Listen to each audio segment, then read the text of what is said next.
Bang Hamdan ATT. Nah, ini adalah tindak lanjut dari suatu program yang diinisiasi oleh Yayasan Upaya Indonesia Damai atau UID, di mana saya adalah ketuanya, bersama dengan Yayasan Bunga Bali. Kita September tahun lalu itu mengadakan pameran lukisan dari para pelukis Bali, Surabaya, Solo yang berpartisipasi dengan memberikan harga yang sangat rendah terhadap karya-karya mereka. Karya-karya tersebut kemudian kami lelang di Jakarta dan dibeli oleh para donatur. Nah, sehingga ada saldo, jadi hasil lelang dikurangi dengan biaya produksi. Nah, itu kami berikan kepada para seniman dan para olahragawan berprestasi, terutama yang mengangkat harkat hidup orang banyak, yang mengangkat musik dan olahraga yang mereka bela, apalagi yang pernah mengibarkan bendera merah putih, ya, dan mengangkat trofi untuk Indonesia di luar negeri. Nah, ini yang kita utamakan, dan banyak mereka di masa tuanya itu kurang beruntung, perlu perhatian. Salah satunya itu adalah Bang Hamdan ATT ini.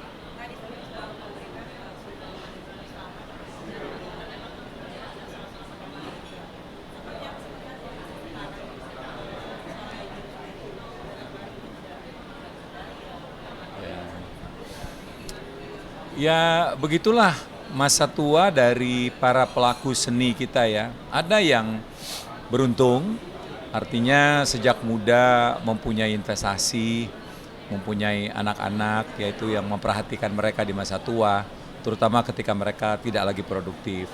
Tapi lebih banyak lagi yang tidak ada planning waktu mudanya itu. Ditambah lagi sistem pemungutan royalti kita pada waktu itu ya, yang belum sebagus sekarang, sehingga mereka mempunyai nama besar, tapi pada kenyataannya tidak mempunyai aset, tidak mempunyai tabungan. Nah, ketika mereka memasuki masa tua dan tidak produktif lagi, ya terjadilah sesuatu yang prihatin kita membuatnya ya. Nah, ini menjadi satu pelajaran berharga buat kita semua, khususnya para penggiat musik di Indonesia. Pertama, ya ketika kita waktu jaya, kita harus sadar bahwa ada satu masa kita tidak jaya lagi. Apa yang kita persiapkan untuk memasuki masa tersebut? Nah, yang kedua, kita mendorong pemerintah untuk terus memproteksi hak-hak atas kekayaan intelektual para penggiat musik di Indonesia, agar mereka tetap mendapatkan income meskipun mereka sudah tidak produktif lagi. Nah, yang ketiga, kita juga terus menghimbau pemerintah untuk bisa memberikan paket-paket perlindungan ya. Apalah itu, pokoknya mereka yang sudah berjasa ini tidak boleh dibiarkan begitu saja.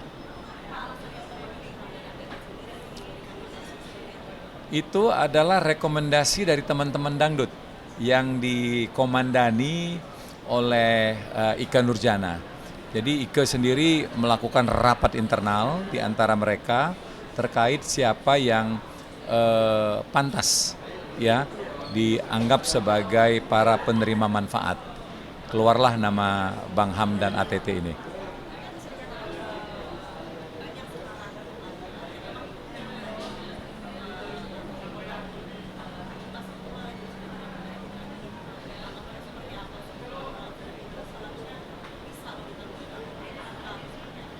Ya, kalau mengharapkan kucuran pemerintah tentu sulit ya, karena pemerintah itu kan prioritasnya banyak.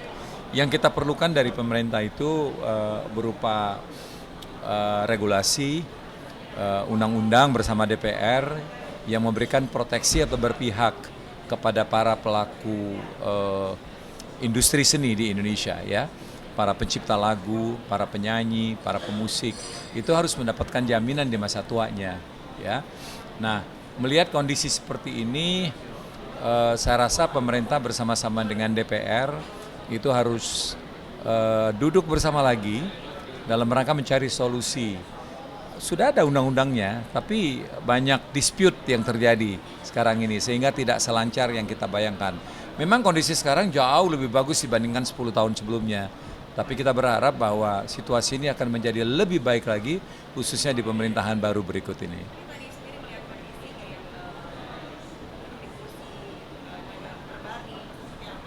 Ya sedih, prihatin ya.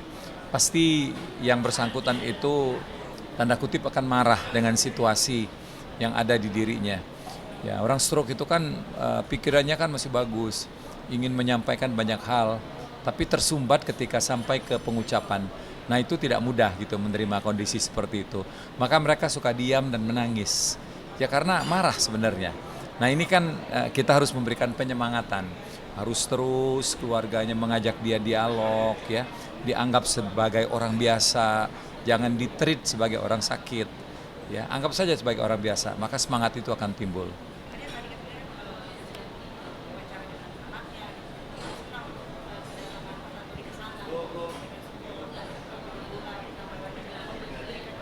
Ya.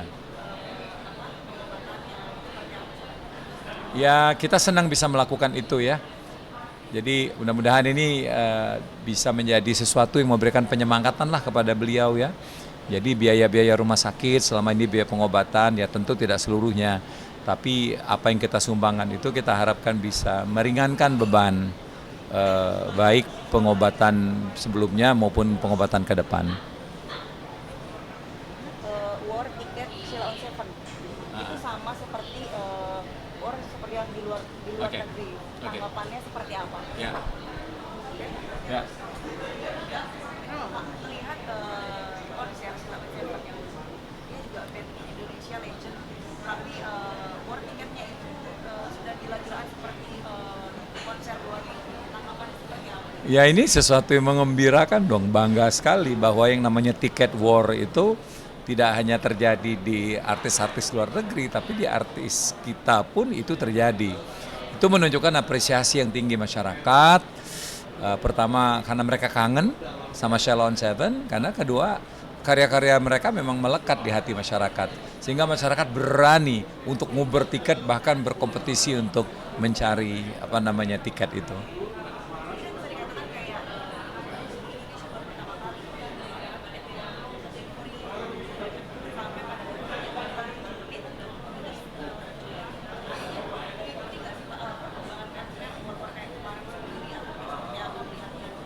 Ya itu kan teori marketing sebenarnya. Jadi conditioning ya.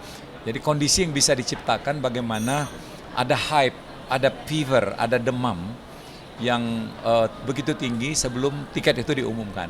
Ini kan trik-trik marketing. Tapi itu tidak akan berlaku kalau artisnya sendiri nggak in demand atau tidak tidak diminati gitu. Nah ternyata Sheila on Seven sangat diminati.